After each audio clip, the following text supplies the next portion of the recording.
Throughout Muslim history, the role of scholarship has been central to the establishment and vitality of society.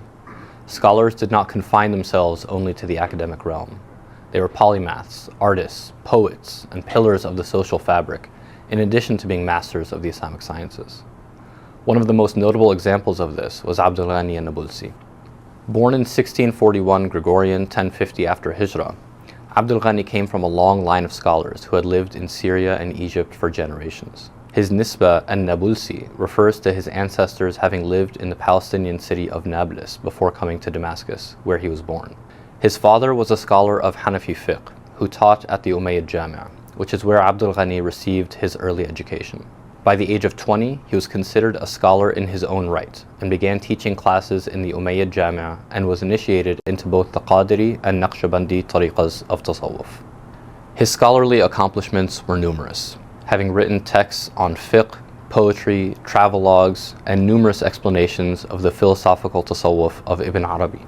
A window into his scholarship as well as his importance in the Muslim community at his time can be seen in his travelogue that he wrote as he traveled from Syria, throughout Palestine, Egypt, and the Hijaz.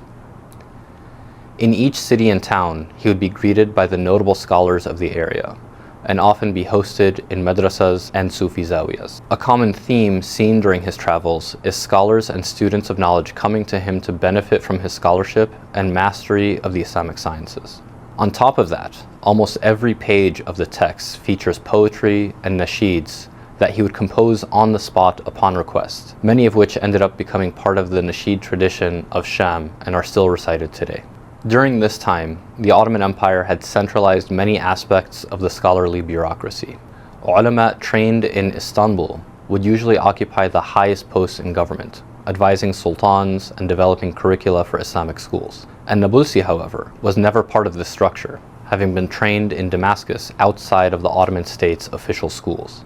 Despite this, his reputation as a scholar spread well beyond his homeland, and numerous letters between him and the Grand Viziers and Grand Muftis of the Ottoman state still exist, showing how the highest levels of Ottoman governance regularly sought out his advice and dua when facing both external and internal problems during the turbulent 18th century.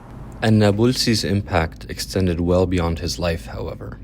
He authored over 200 scholarly works on a range of topics, extending from explanations of Ibn Arabi's cosmology to fatwa on matters of Hanafi fiqh, to poetry, and even including a text on the science of agriculture. Perhaps one of his most notable contributions is his Kitab al-Manam, an important text on dream interpretation that has become one of the most relied upon sources in that field until this day. The life and scholarship of al-Ghani al-Nabulsi is a perfect encapsulation of the role scholars have historically played in Muslim society. To be a master of the intellectual sciences is one thing, but to go out into society and engage people ranging from introductory students to politicians in charge of world empires is a sign of a true genius of Islamic scholarship and the role that ulama have to play in the ummah of Muhammad sallallahu alaihi wasallam.